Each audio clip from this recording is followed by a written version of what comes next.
Hey, hey. Welcome back to ICIC.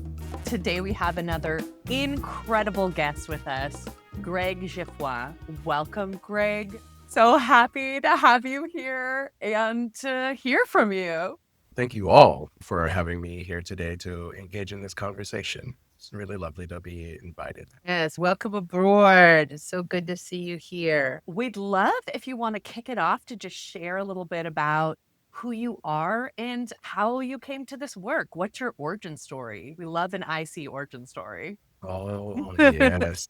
I officially, quote unquote, became an IC in 2020, but this work started quite a while back for me. Something to know about me is I'm a non-native English speaker. So I'm the first person in my family born here in the US. My mother was a teacher, and there was a thing where I found ever since I was really young, I really gravitated towards people that I call great contextualizers. It just simply means people can explain something, but create as many points of access so everybody in the room has access to that information. And I think that teachers and educators do such a great job at that. And so that was kind of what I always kind of aspired to be that. At one point I thought I was going to be an orthodontist. At one point I thought I was going to go into culinary. Like all the things happened. But the thing that was really clear was that I, being first generation in this country, I was like, I didn't know how I was going to pay for college. And so I was doing like Marine ROTC. And so like I was going to go into the military, but 9/11 happened during my sophomore year of high school. And so it was a thing where we had to pivot because we just knew that going into the military during any kind of, I mean, we're always in some kind of wartime or conflict time, but it is a thing where my family thought it was best for me to pivot. And so I took a theater class because I had done theater when I was younger and my mother was always so excited about it. Um, and then sorry, I'm going to talk a little Please. personal here. My mother ended up passing when I was 16 in 2002. And I became super quiet, if you could believe it. Those who know me are just like, Greg, quiet? No. The thing, and the reason that I talk about the Haitian of it all, and Haitian Creole being my first language, is poetry was kind of the thing that really excited me. And Langston Hughes' book of anthology of poems was the first thing that I read in English that I was super excited about because of what it did with language. And so I really started leaning into the thing that made me the happiest. And I just remember that even up to that point, even right before my mother passed, she would talk about this play that I did in fifth grade that I had 5 lines and I was playing the big bad wolf's sidekick, the weasel, wearing my own clothes. And because I'm Haitian, of course, I had an all brown fit because that's what we do. But it was a thing where it's just like hearing her like still talk about this, like at that point, like 5, 6, 10 years later was just that. And I just wanted to be able to like give people memories of that nature, of like that kind of joy. So I pivoted and started doing theater. And then went to undergrad, went to grad school. I went to undergrad, lived in New York for a year after undergrad, got my butt kicked, but learned a lot about being an artist and just understanding. I tell my students this all the time. When you're talking about industry, it's not the fact that you're not being out talented, you're just being out disciplined. And it is a matter of like the business requires discipline. You need to know what you need to do in order to get in front of folks. Because you can be talented as all get out, but if you don't know how to get into a room, be seen, then it's all for naught. And then I went to grad school at the University of Iowa and then had the opportunity to either go back to New York or move to Chicago. And so being that my feelings were still hurt from living in New York, I also decided to move in New York in 2008. There was nothing as significant like a recession happening more anything. But then I moved to Chicago. And to me, that was probably the final puzzle piece that made everything kind of click together. I met this amazing artist named Christiana Ray Colon, like playwright, organizer, just like the woman is like everything. And she introduced me to the community of activists in Chicago, but was also an artist, also a poet, like published. And like it was just that kind of opened up everything for me. Unfortunately, it was also around the time that Trayvon Martin was killed in Florida. And that really resonated with me because I'm from Florida. And like, he doesn't look like me, but he looks like me.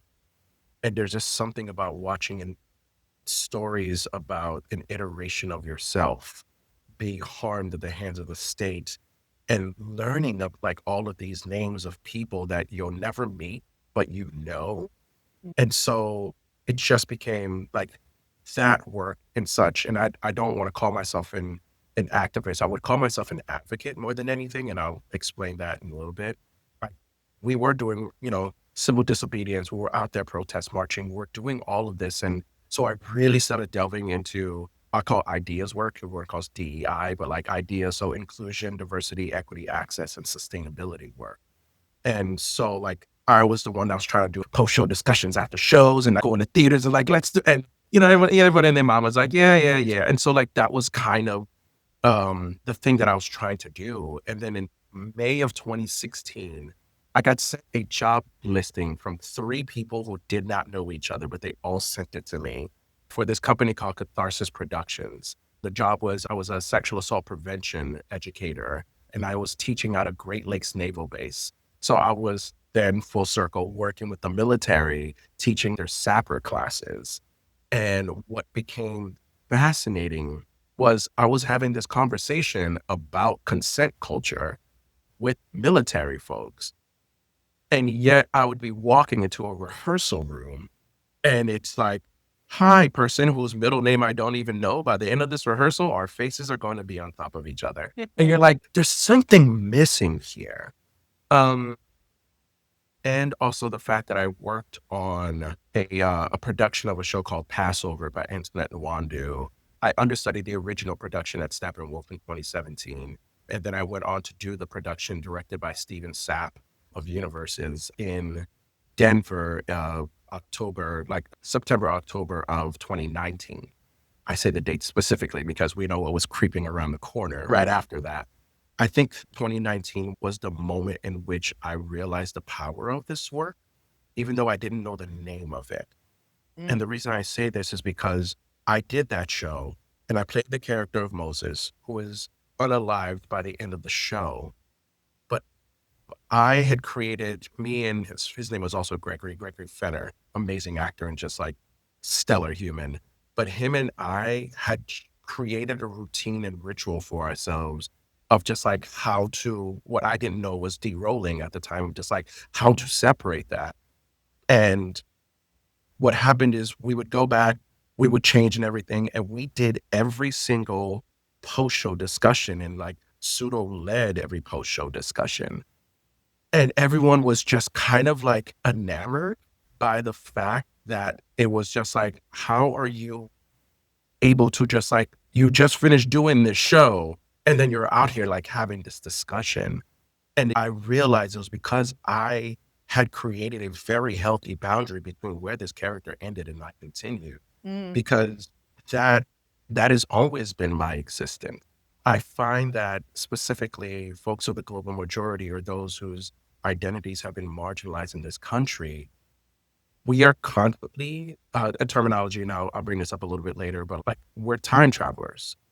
And more than anything, we're always trying to think of like future, because the past doesn't have as much for us and the past doesn't include us as fully people.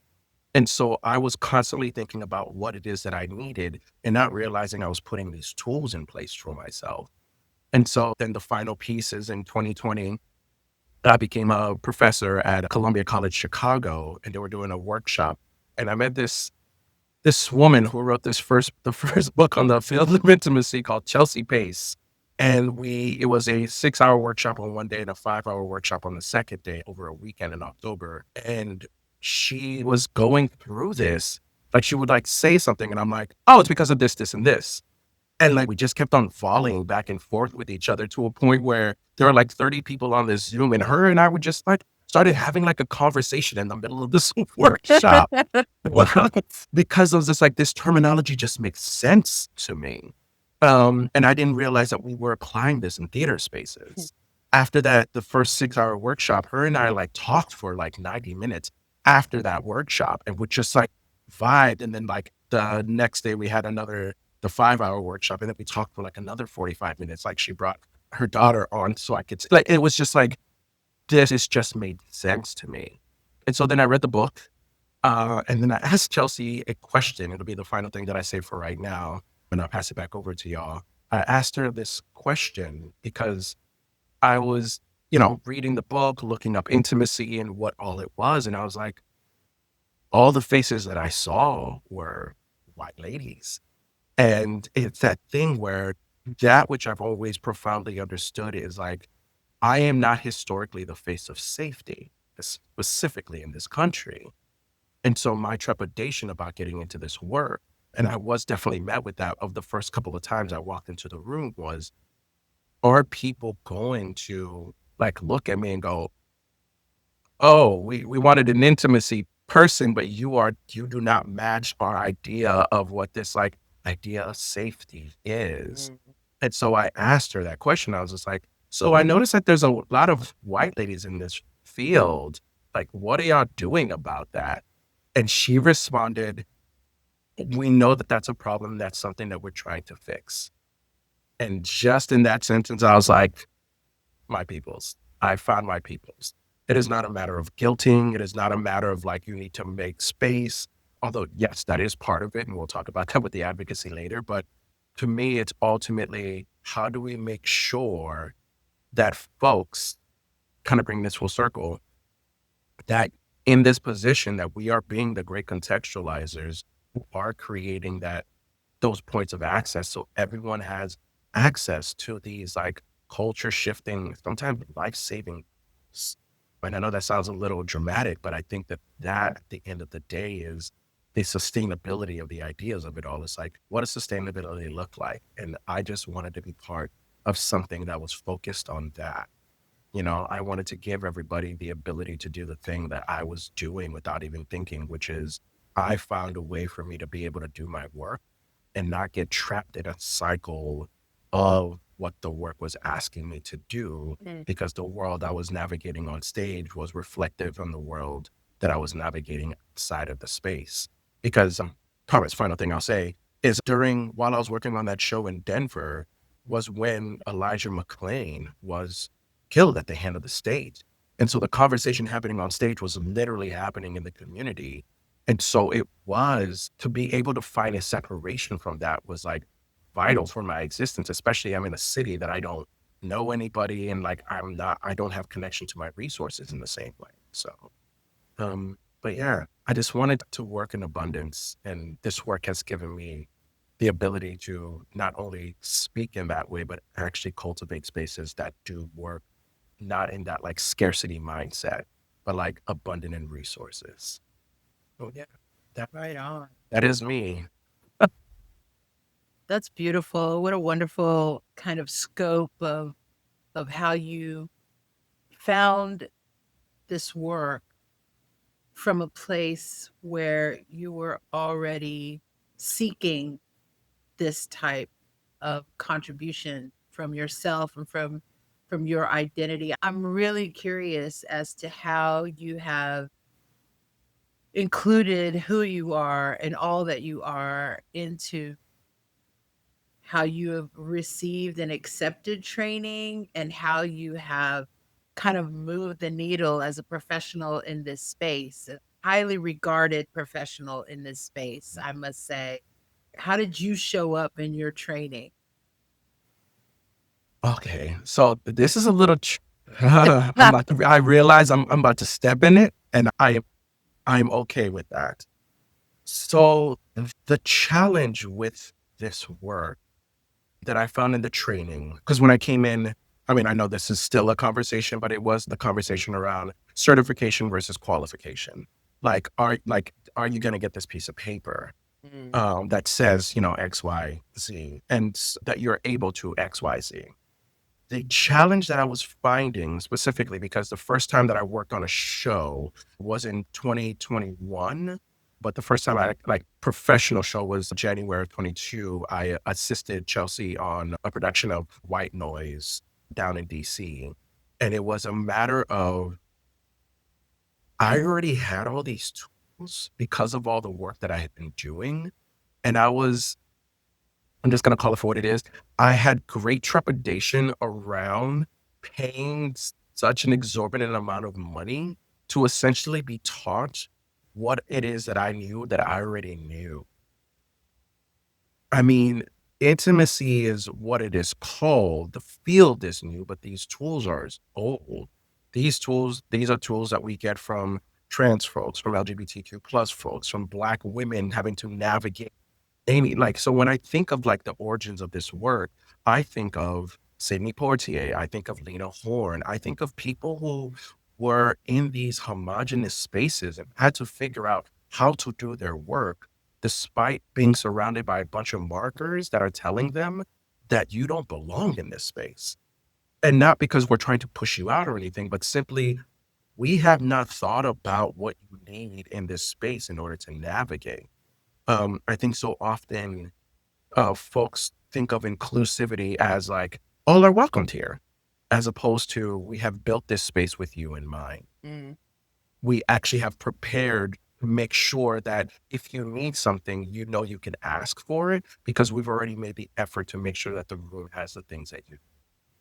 And the second thing that I was finding was I was running across other industry intimacy professionals that had learned about intimacy but weren't in space with people to, so they learned intimacy in theory but not in practical.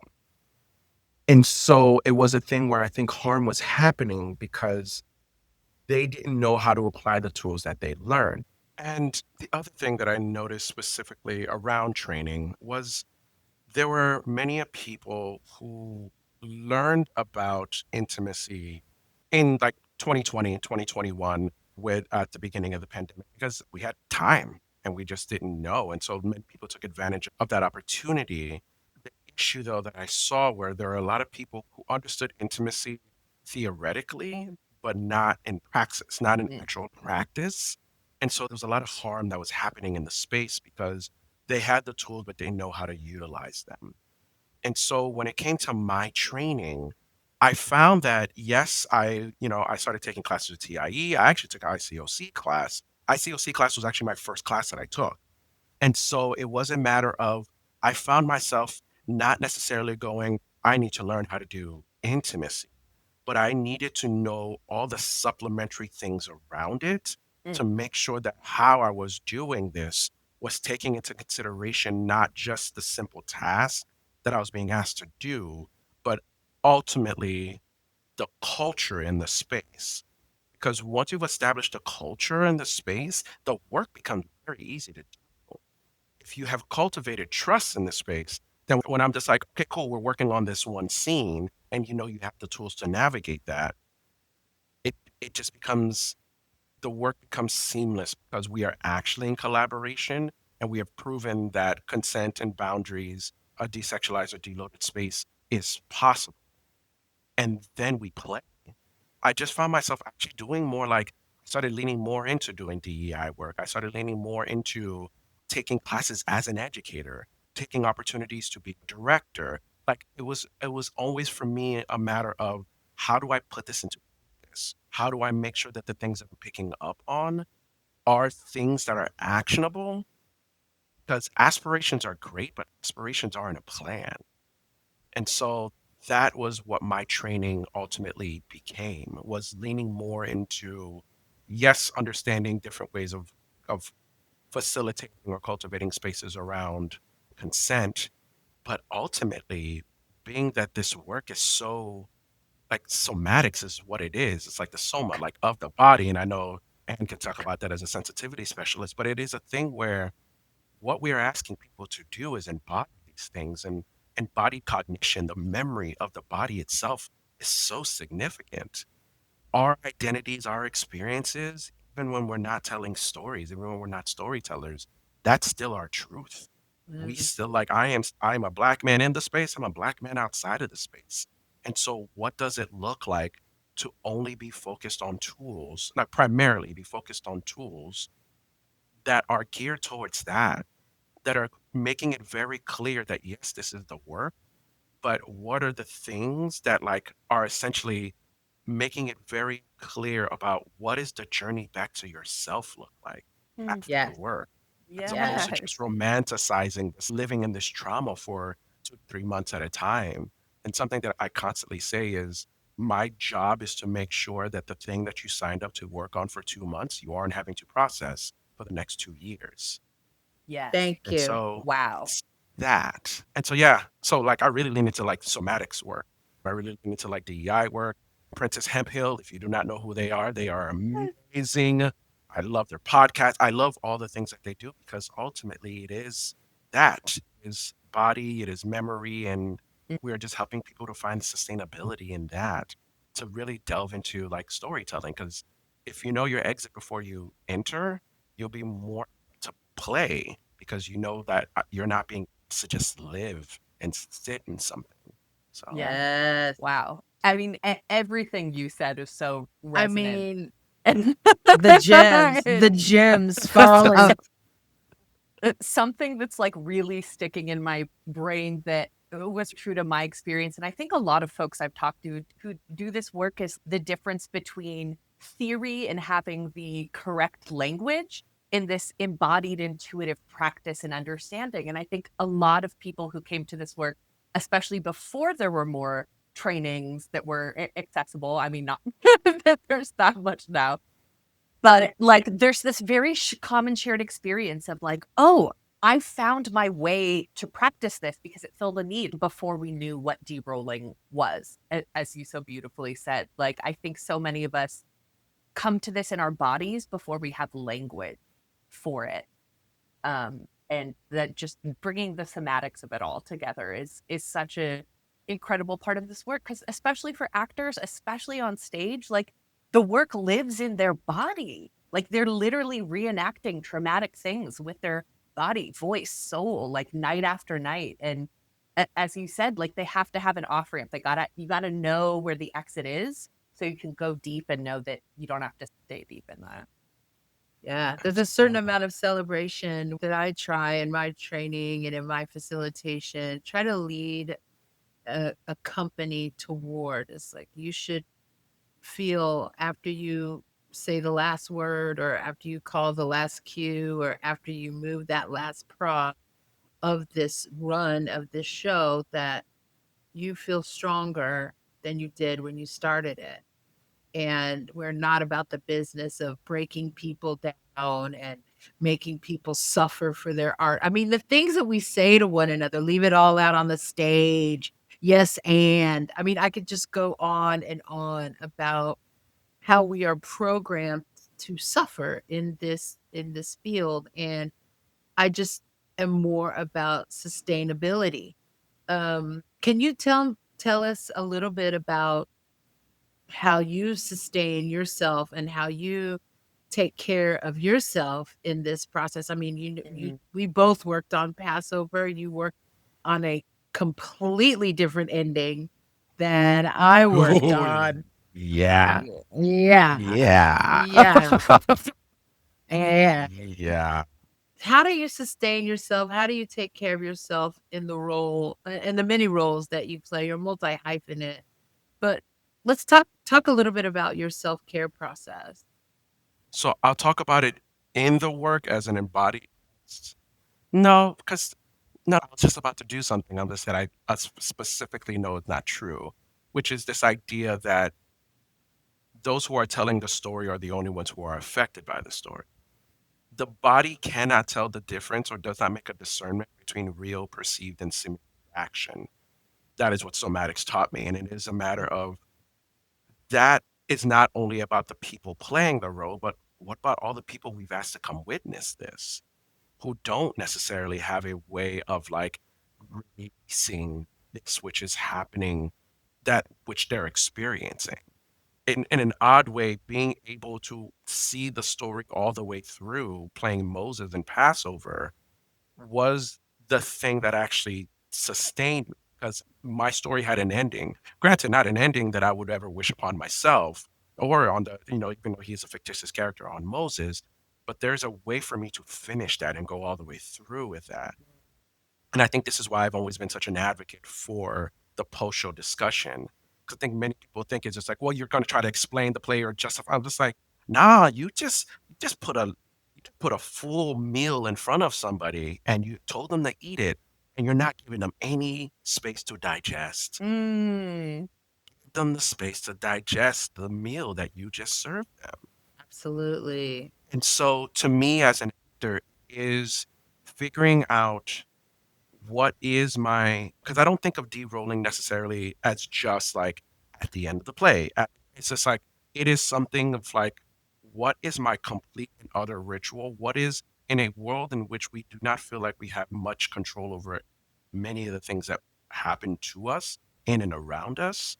It just feels so revolutionary to just be to just tell people you have options, and your options are not driven by the urgency of art.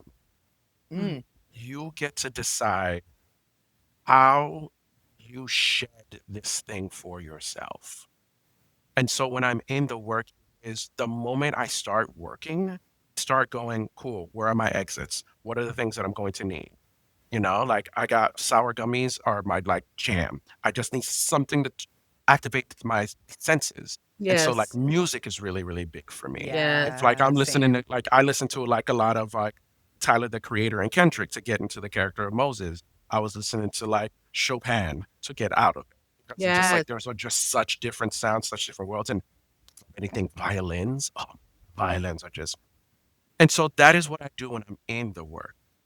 I find that as an IC or an ID, it is a matter of being able to know who you can talk to. Something that I learned really early on, because I thought everybody worked the way that I was introduced to this work. I was just like, yeah, you start off, you're assisting, you're in like conversations with folks and everything. And then I found out that like 95% of people, they're just like, yeah, I just went, great, I can do this thing. And they went, great, you can do this thing. And then they just put you in the front. They're like, go. And I found that I'm so grateful that I was able to start in that way because it means that my default is to be in conversations with other folks, with other ICs. Because this work gets so lonely Yeah. because you're in a room, you have all this responsibility on you. And even though you have the tools for everybody, we forget that we also have access to those tools. And so we go through a whole process where we're just like pouring into everyone else's cup. And then we're like, why do I feel so empty?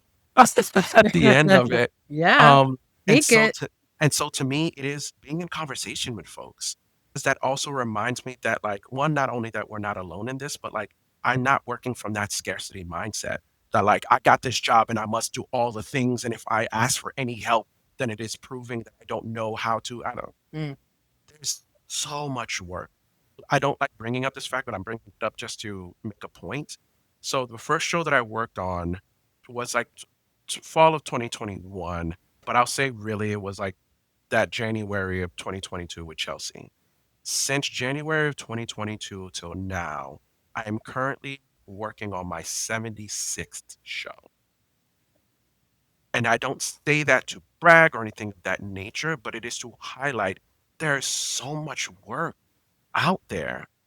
And there's so much things that I'm just like, oh, this like, and I know I'm not for every story, not for every room, you know?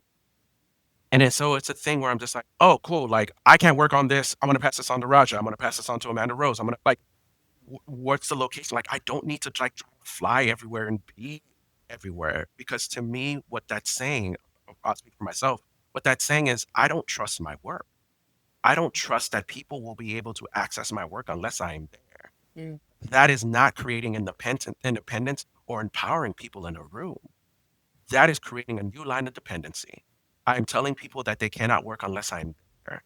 And that is so dangerous because it's the equivalent of saying consent is only present when I'm here. Then what happens when you leave? Because I'm going to tell you right now, once the show opens, baby, I am gone. Next contract. And I just do not want to feel like I'm leaving these people to fend for themselves.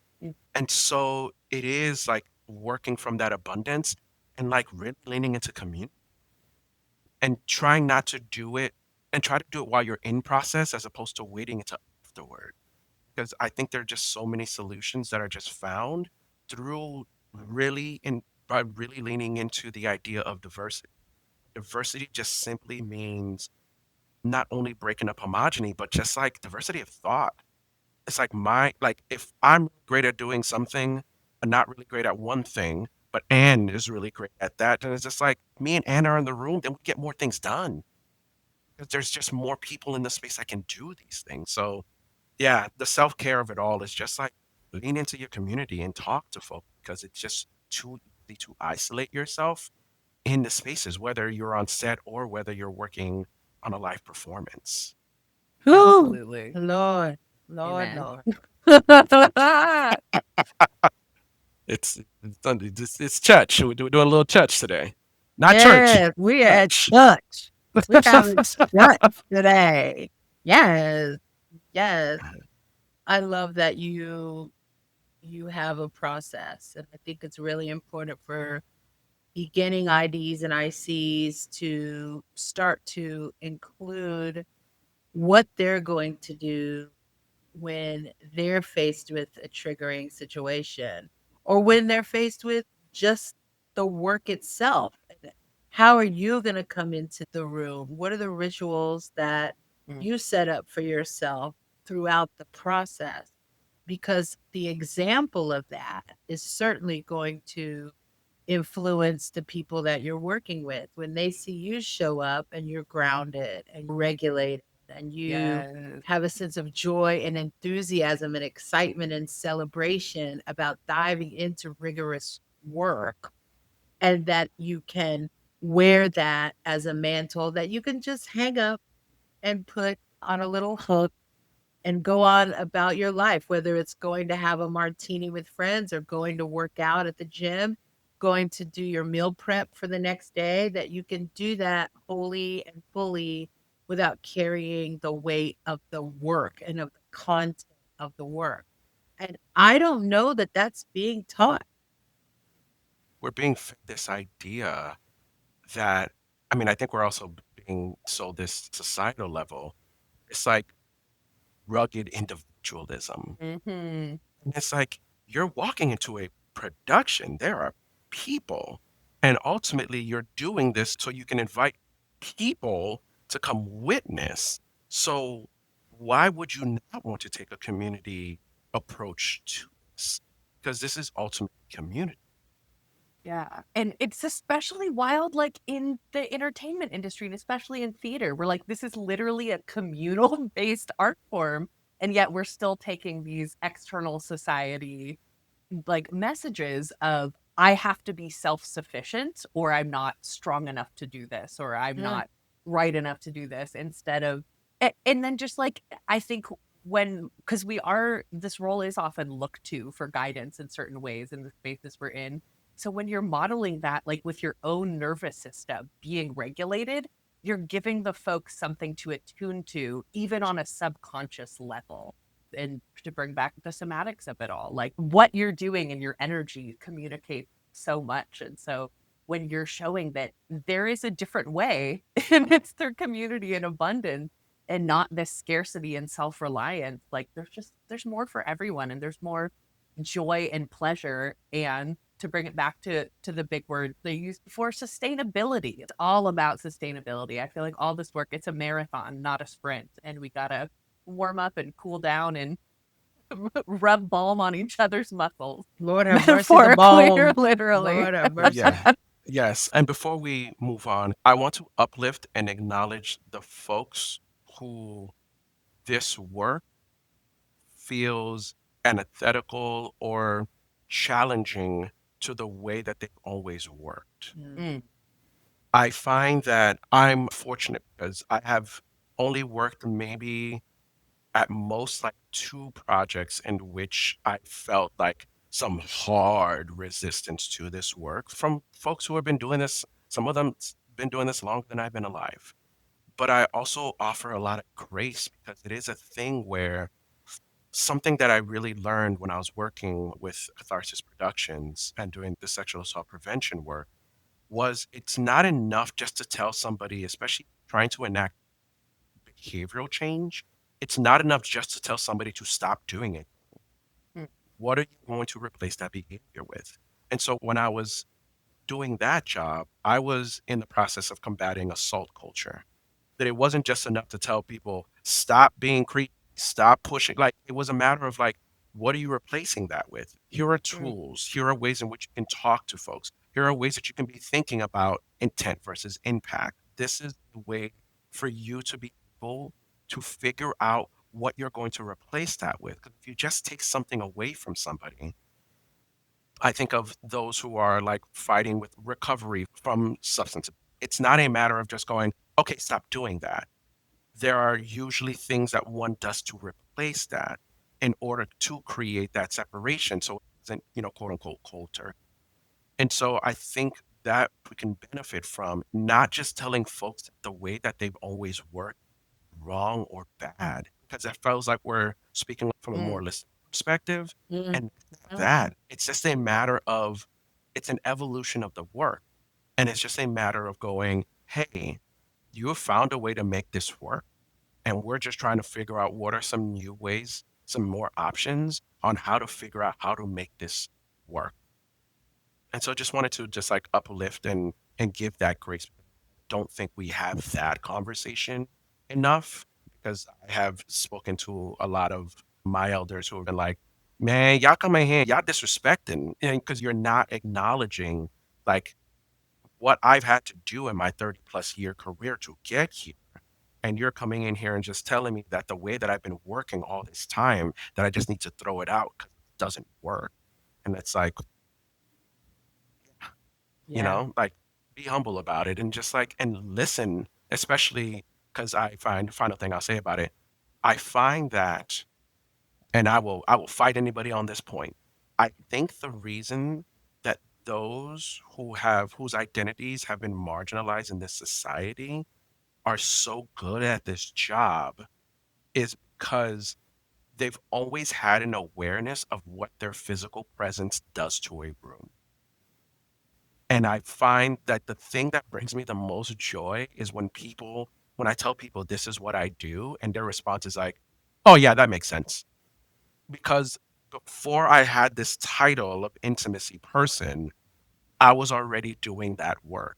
It Yeah. just was called something different. If I'm going to honor that I was this person before I came into this work, then I must also honor the things that folks had to do to navigate in the space.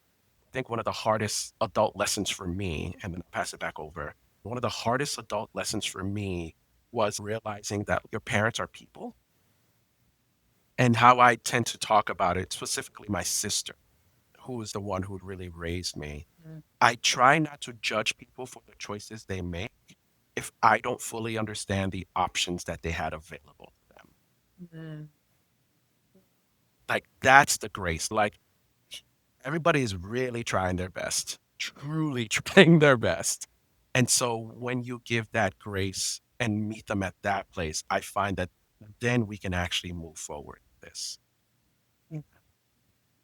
Gorgeously said. And I think that is something that we really need to bring into these rooms, is to remember that the people who've been doing this without these tools were doing the best they can with a much smaller set of tools and language for this. And that people are imperfect, and that's no reason to throw them away forever. That's right. That's right. Yeah. Hi, I'm David Gonzalez, co-producer of ICIC, Intimacy, Choreography, and Conversation.